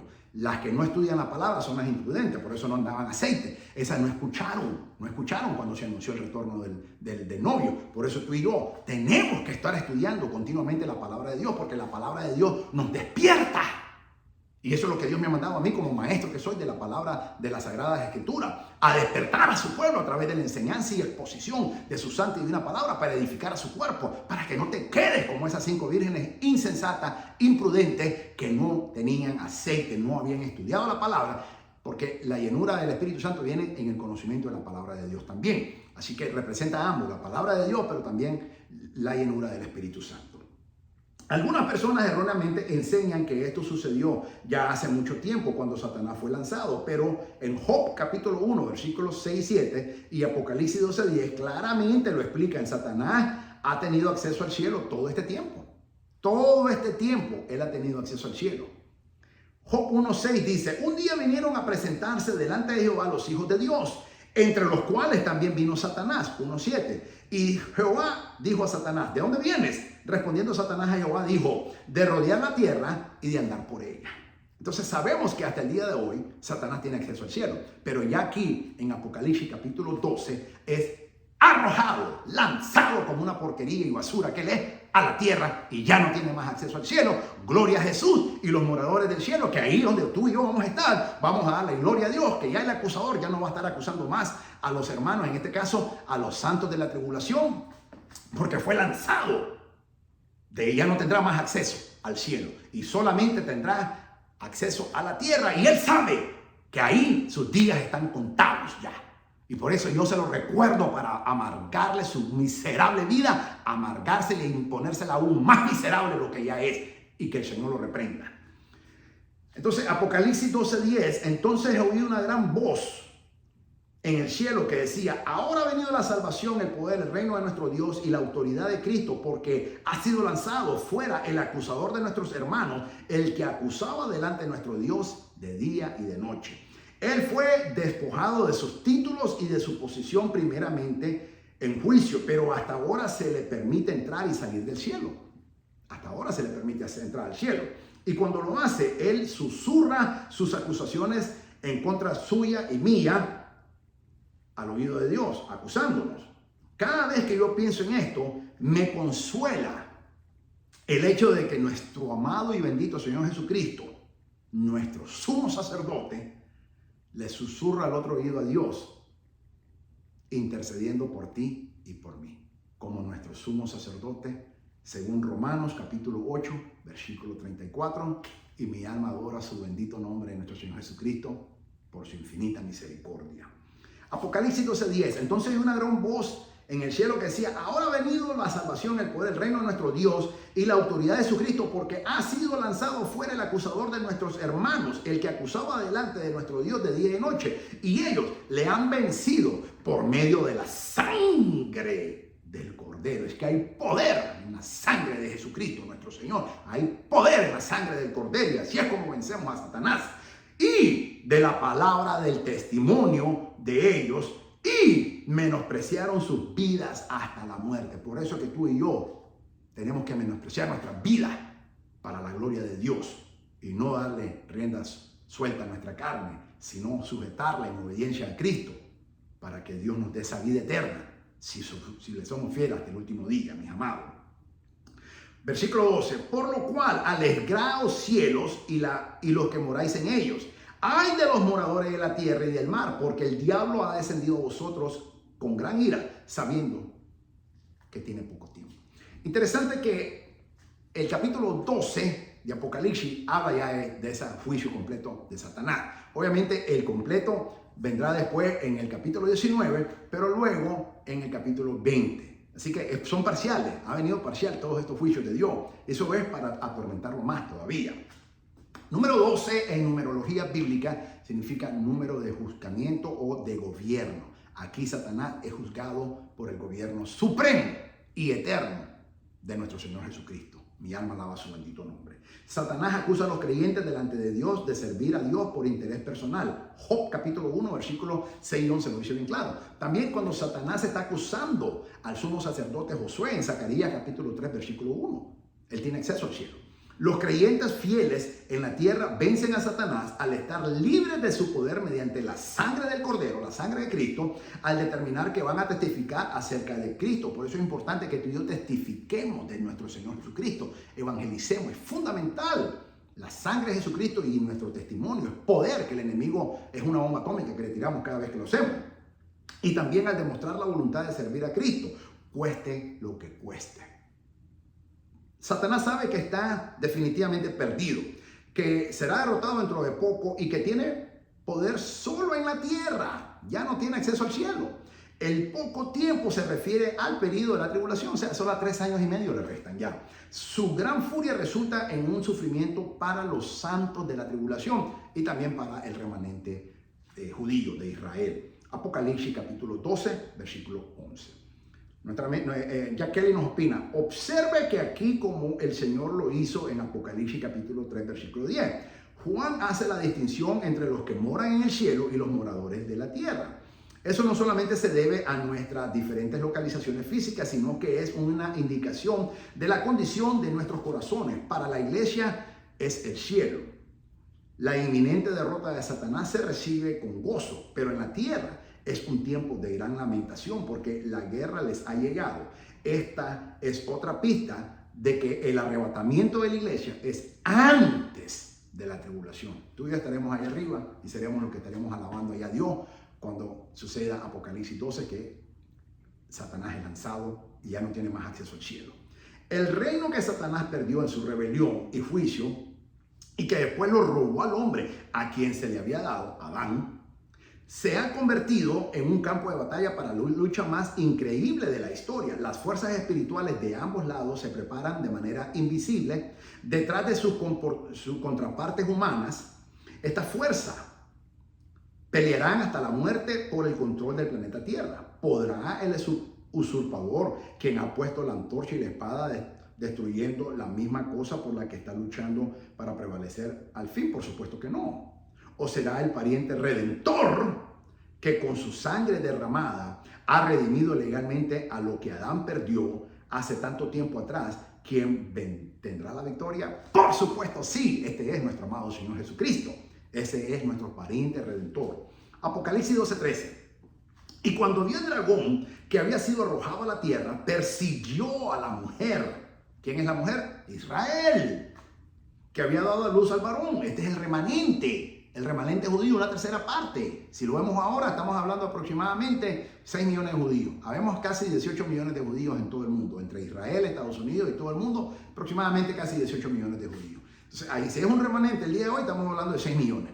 ¿Ok? Pero dice así,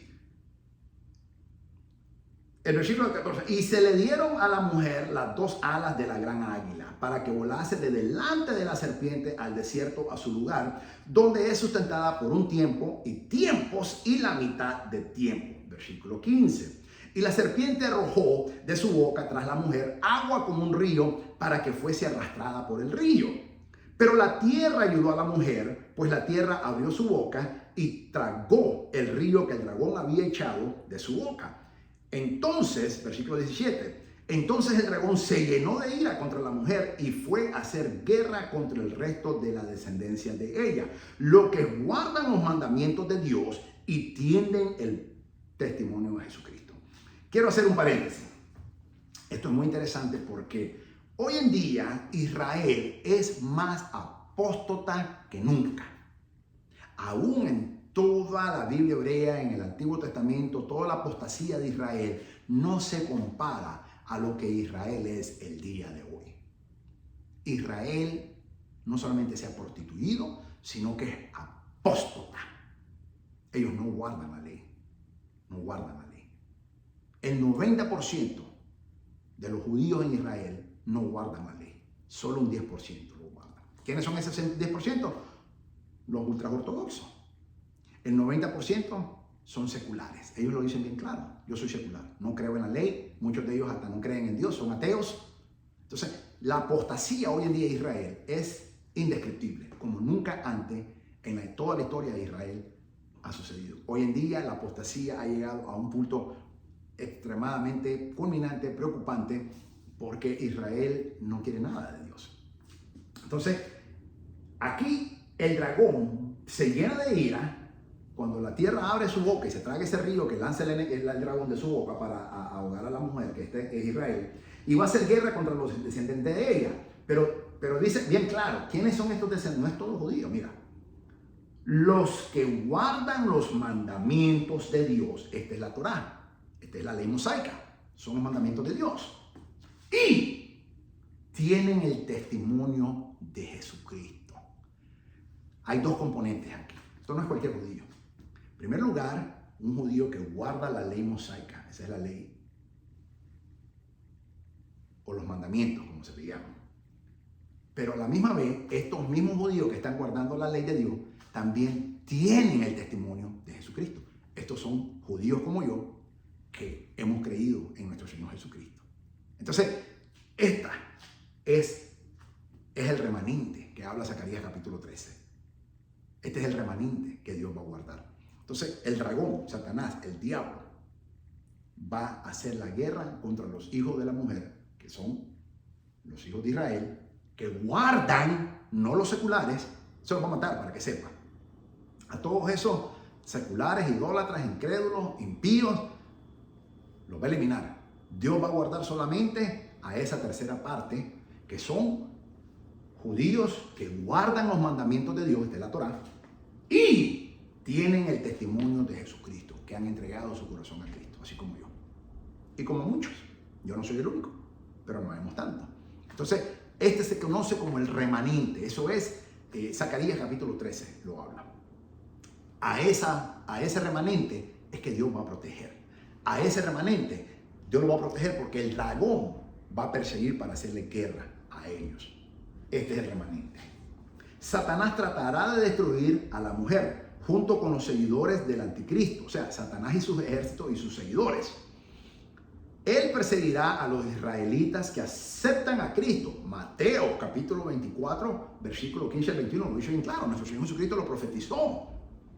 Dios dará una protección sobrenatural para los santos de Israel durante ese tiempo. Apocalipsis 12, capítulo 12, versículo 14 y 16. Satanás, confinado a la tierra, sabe que tiene solo un breve tiempo para perseguir a la mujer y al resto de su descendencia. La mujer representa a los fieles de Israel, no a todos judíos, no a todos los de Israel, a los fieles. Esa es la mujer. A los israelitas creyentes en el resto del mundo. No solo en Israel, sino en todo el mundo. Los judíos estamos en todo el mundo. Desde el año 70, anduvimos 1900 años en todo el mundo. Y nacimos en todo el mundo. Entonces, no solo en Israel, apenas hace 75 años retomamos nuestra tierra. El 14 de mayo de 1948. Acabamos de cumplir apenas 75 años, pero anduvimos por 1900 años vagando en todo el mundo sin tierra. Entonces, todos los judíos en todo el mundo, Satanás le va a hacer la guerra, pero esos judíos fieles a Dios, que creen, como yo, en nuestro Señor Jesucristo. Ese se conoce como el remanente. Pronto lo veremos, pero primero existe un último detalle molesto que debemos de tratar. Desde el mismo principio, Satanás ha intentado, dice ya Kelly, destruir cualquier rastro del pueblo de Dios, porque esto tiene el poder para llamar al Redentor. Te lo decía hace un momento. El Señor Jesucristo le dijo a Israel: no me verán más hasta que ustedes digan, Baruch haba Hashem Adonai. Bendito el que viene en el nombre del Señor. Cuando Israel, el remanente de Israel, lo llamemos, Él vendrá corporalmente. Apocalipsis capítulo 19. Entonces, Satanás, en 4000 años de historia del pueblo judío, nos ha tratado de matar. Sabemos desde los tiempos de nuestro padre Abraham, luego con nuestro padre Isaac, luego con nuestro padre Jacob, y luego por toda la Torá, luego los egipcios, luego los persas, luego los sirios, luego los griegos, luego los romanos, y muchos años después, Hitler, los nazis en Alemania. Entonces, por 4000 años de historia que teníamos el pueblo judío, Satanás nos ha querido eliminar, porque Satanás sabe que solo nosotros, los judíos, tenemos el poder de llamar al Señor Jesucristo, y cuando nosotros lo llamemos, Él corporalmente va a venir al planeta Tierra. Esa es la segunda venida, o la parte B, 2B le llamemos. Vamos a llamarle la 2A, es el arrebatamiento, es invisible, solo la iglesia la vamos a ver. Apocalipsis capítulo 4, versículo 1, 1 Tesalonicenses capítulo 4, versículo 17, 1 Corintios capítulo 15, versículo 51.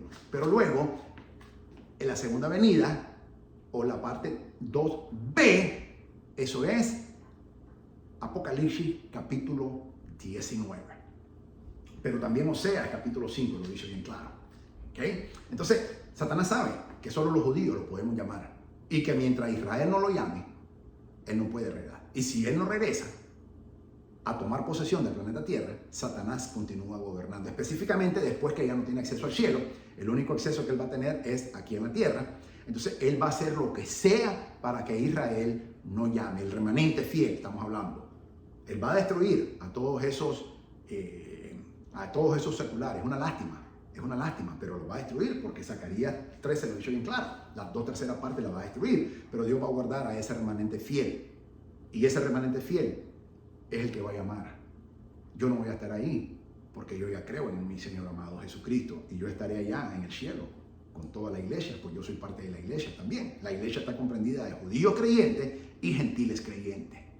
Esa es la iglesia.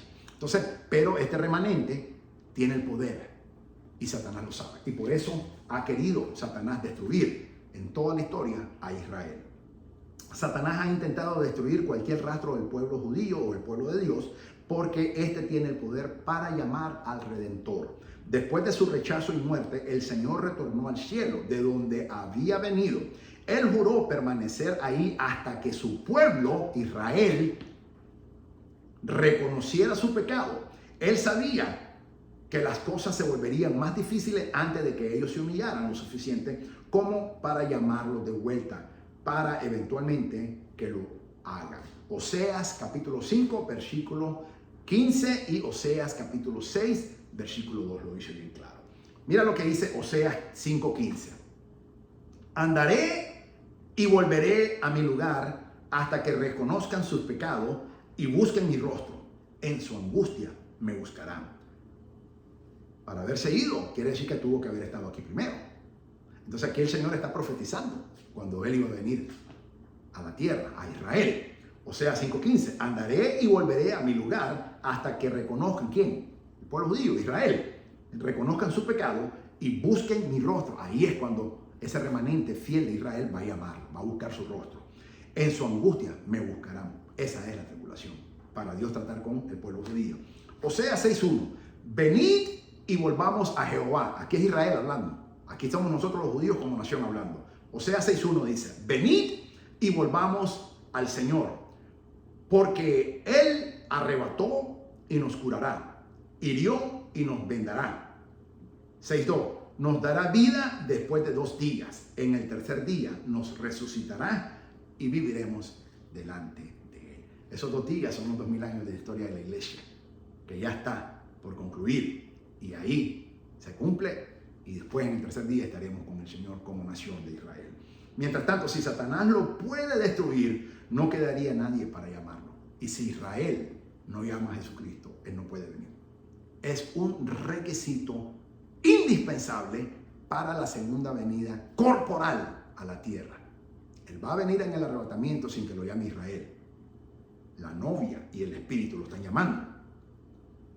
Apocalipsis 4:1, 1 Tesalonicenses 4, versículo 17, 1 Corintios capítulo 15, versículo 51. La novia lo llama con el espíritu, juntamente la novia y el espíritu dicen, sí, ven Señor Jesús. Y Él viene invisible en el arrebatamiento, Apocalipsis capítulo 4, versículo 1, y nos lleva a las moradas celestiales, según lo prometió en Juan capítulo 14, que donde Él estaría, Él vendría por nosotros y nos llevaría. Pero para que Él venga corporalmente, solo Israel tiene el poder de llamarlo.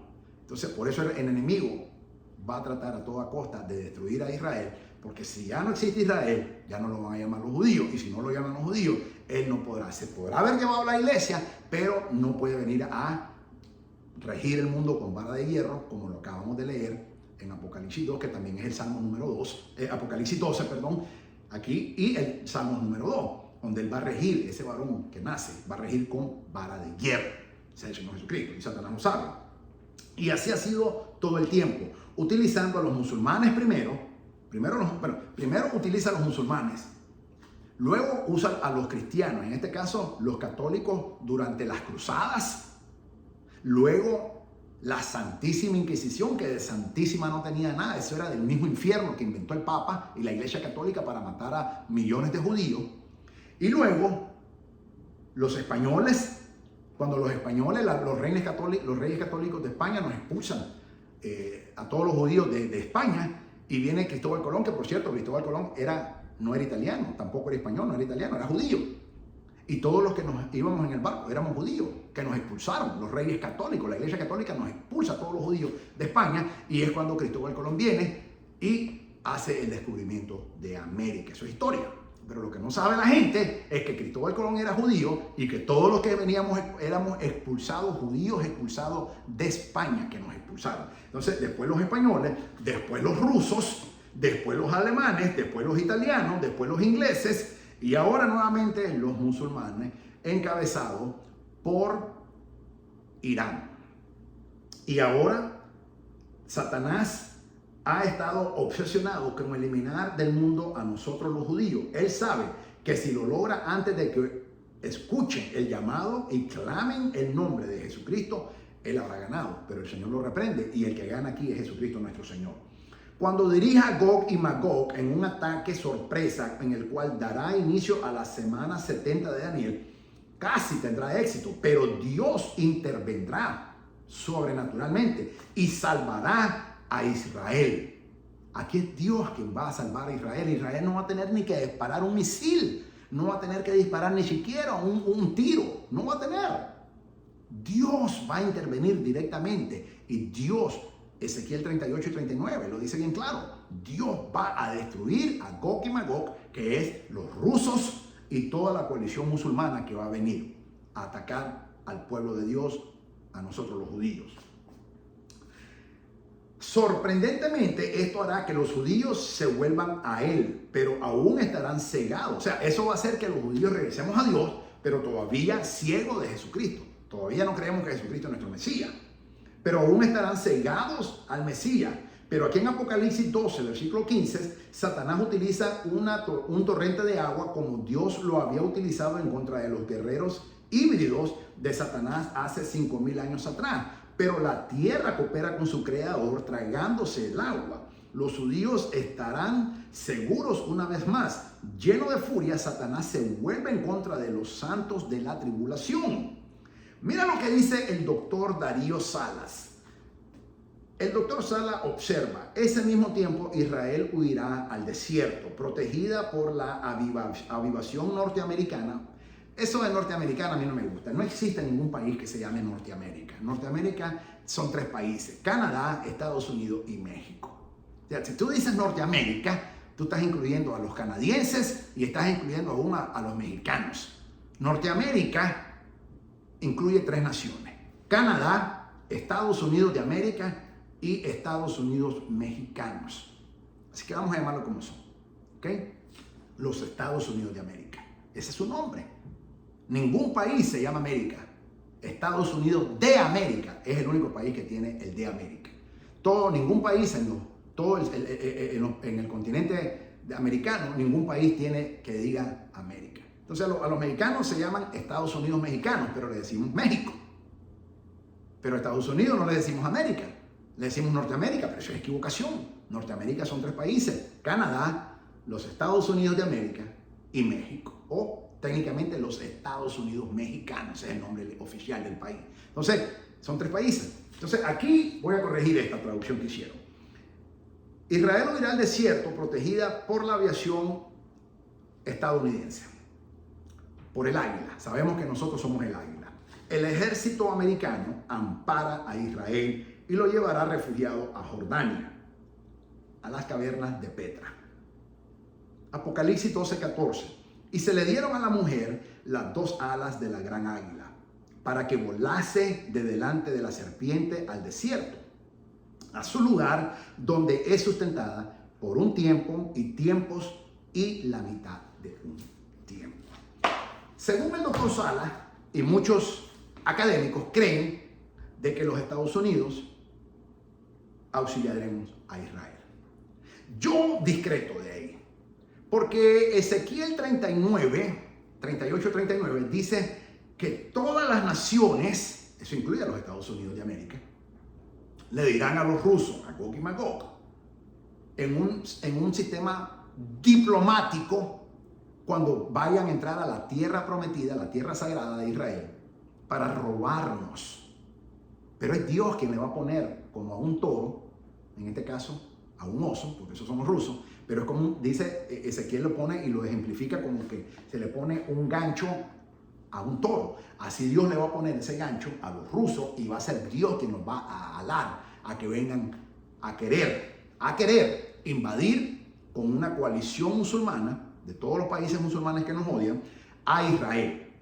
Entonces, dice que los demás países, y aquí proféticamente está hablando de Inglaterra y de los descendientes de Inglaterra, que en este caso nosotros los Estados Unidos primeramente, y después Canadá, Australia y los países de habla inglesa, lógicamente. Y el resto del mundo, en las Naciones Unidas, le van a decir, pero ¿por qué vas a invadir a Israel? Pero el mundo no va a hacer nada al respecto. La diplomacia es así. ¿Okay? Entonces yo discrepo con esto. Yo no creo que los Estados Unidos, en profecía bíblica, Estados Unidos no aparece. Este versículo que acabamos de leer aquí en Apocalipsis capítulo 12, que nos habla ahora mismo la palabra, y el versículo 14, se utiliza como la única referencia, puesto que habla de las dos alas del gran águila. Y como nosotros los Estados Unidos de América somos el águila, entonces se nos dice de que vamos a auxiliar, se creen, a Israel. Yo estoy completamente en contra de eso. Yo más bien creo, y muchos académicos están de acuerdo conmigo y yo con ellos, de que los Estados Unidos, después de que la iglesia sea arrebatada, Apocalipsis capítulo 4, versículo 1, Estados Unidos se va a unir a Europa. Europa es anticristiana. Es más, en Europa hace varios años ya tienen el trono para que se siente el anticristo. Ellos lo están esperando, lo están llamando. Ellos no quieren nada del Señor Jesucristo, nada. Entonces, una vez que la iglesia seamos arrebatados, harpazo, sacada de este mundo, los Estados Unidos va a dejar de ser una potencia militar, económica, tecnológica y se va a unir a la Unión Europea. Entonces, yo no creo, esta es mi perspectiva, lógicamente, esta es mi hermenéutica, yo no creo que estas dos alas representan a Estados Unidos. Yo más bien creo que es Israel. ¿Por qué? Porque Israel posee hoy en día la quinta aviación, fuerza aérea del mundo. La número 5. Primero son los Estados Unidos, después los rusos, después los chinos, después los ingleses y después los israelitas. Poseemos la quinta aviación del mundo. Entonces yo creo que más bien aquí nadie va a entrar a sustentar, porque Ezequiel 38 lo dice bien claro. Ezequiel 38 y 39 dice bien claro de que nadie se va a entrometer. Van a hablar política, van a hablar diplomacia, pero nadie va a intervenir. Rusia va a hacer lo que le dé la gana con su coalición, que es Gog y Magog, con su coalición musulmana para invadir y robarnos las posesiones nuestras. ¿Qué es lo que provoca el Shelo? ¿Qué es ese hook, ese gancho que Dios le está poniendo en la nariz a Gog y Magog como a un toro? Yo creo que es todo el abastecimiento de gas natural que acabamos de encontrar en el Mar Muerto. Yo creo que es eso. Porque ahora mismo, desde el año pasado, en febrero, que los rusos invadieron a Ucrania, la Unión Europea ha sancionado económicamente con los Estados Unidos a Rusia y ya no le están comprando el suministro de gas natural. Entonces, Israel ahora se ha posicionado como un suministrador de la Unión Europea. Eso tiene muy enfadado a Putin hoy en día. Eso tiene muy enojado a Rusia. Entonces, los rusos van a utilizar eso y van a decir, yo quiero esa reserva de gas natural, y ese es el hook, ese es el anzuelo que Dios le va a poner en la nariz a los rusos como a un toro, y es el mismo Dios que nos va a alar a la tierra de Israel para invadir y robarnos todo ese suministro que tenemos hoy en día, que somos el segundo hoy en día, después de Rusia. Entonces, yo creo que eso es lo que significa, y nadie se va a meter.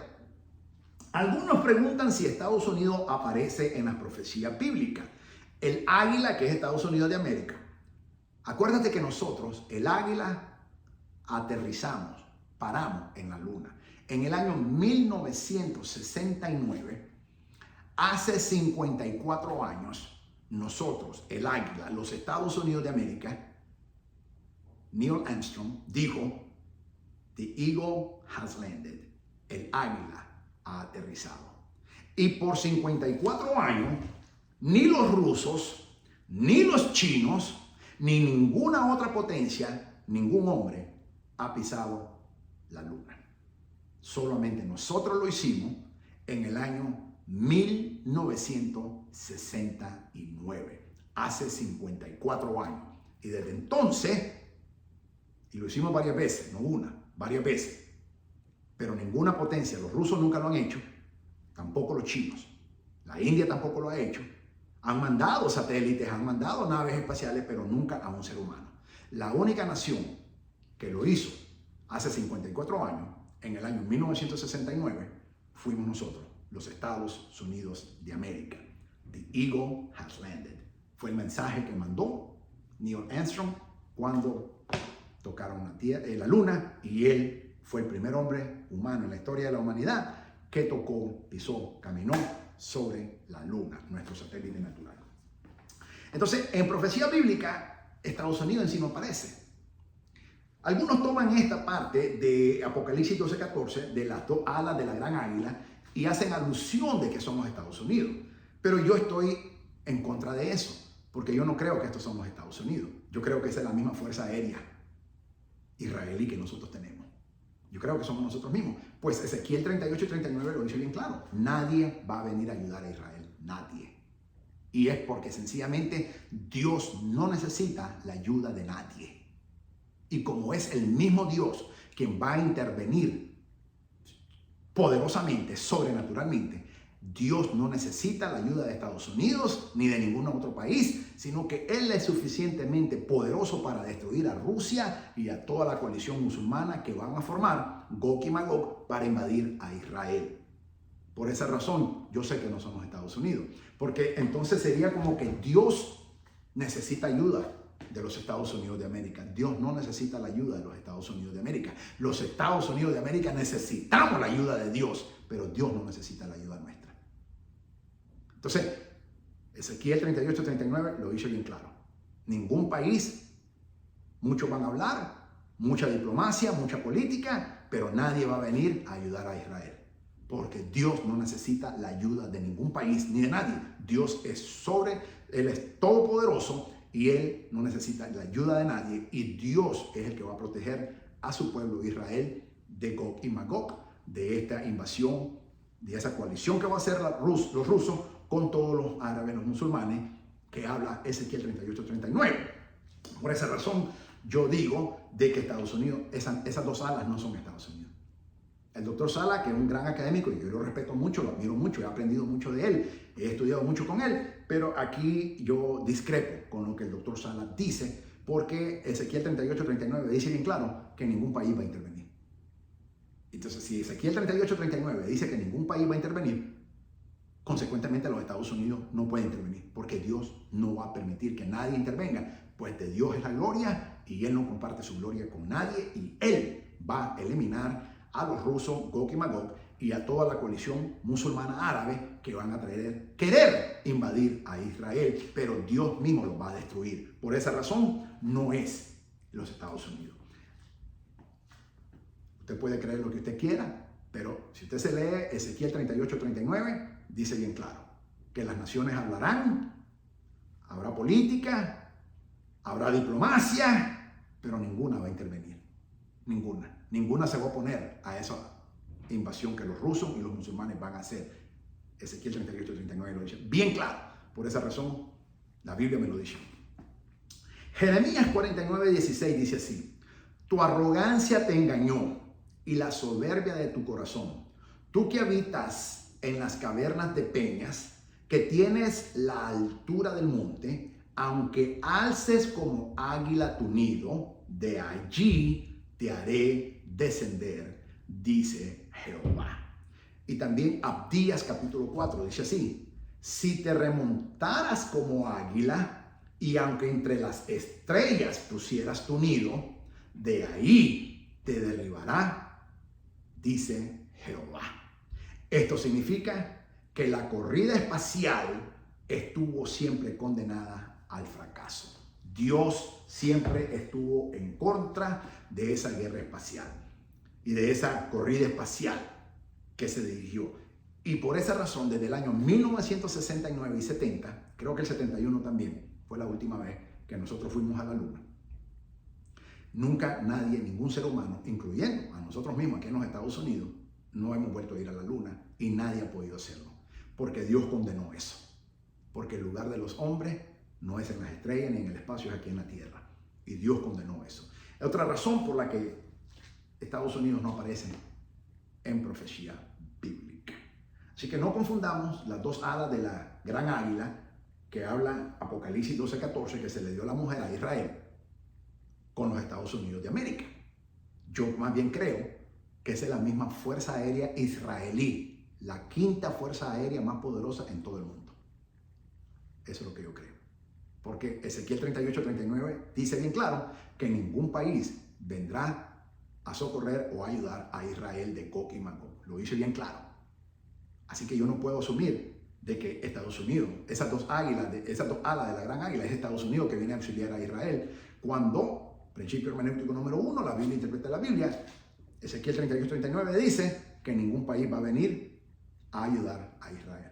Hablarán, harán política, harán campaña, harán diplomacia, pero ninguno se va a oponer, ninguno va a ayudar, porque Dios no necesita la ayuda de los Estados Unidos de América, ni de nadie. Dios es todopoderoso y Él mismo defenderá a su pueblo de Israel. De esa manera, mis amados, hoy concluimos la primera parte del libro de Apocalipsis e iniciamos ya la segunda parte.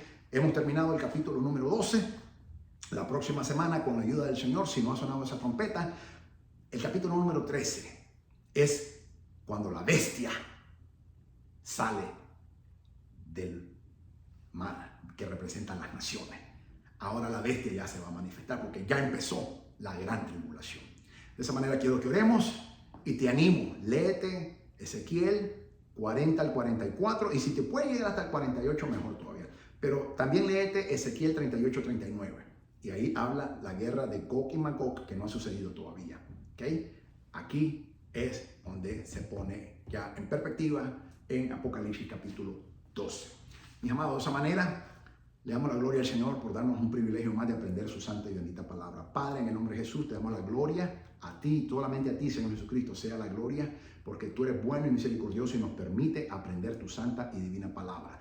Y a tu Espíritu Santo, tú eres el maestro por excelencia. Gracias, Señor, por enseñarnos tu santa y divina palabra y enseñarnos estos conceptos escatológicos, porque es tu santa y perfecta voluntad que tu iglesia, tu amada iglesia, tu pueblo, no seamos ignorantes de lo que ya usted anunció que va a ser estos eventos finales en tu santo y poderoso libro, el libro Apocalipsis. Ayúdanos a aprenderlo, Señor. Abre nuestros oídos espirituales, abre nuestra mente espiritual, abre nuestros ojos espirituales, Señor amado, y abre nuestro corazón espiritual para que esta palabra fermente, Señor, y dé fruto para la gloria de tu nombre. Te lo pedimos, amado mío, en el nombre santo de Jesucristo nuestro Señor, único merecedor de gloria, honra y alabanza desde ahora y por los siglos de los siglos.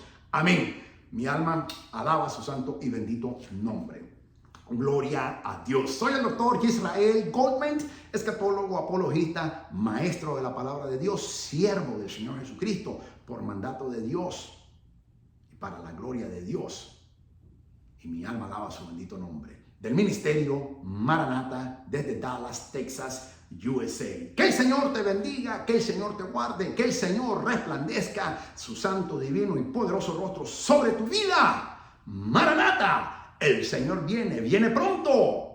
Y su iglesia, su amada iglesia, su novia, conjuntamente con el Espíritu, le decimos, sí, ven Señor Jesús, que te esperamos, te amamos y te adoramos. Mi alma alaba a Jesús.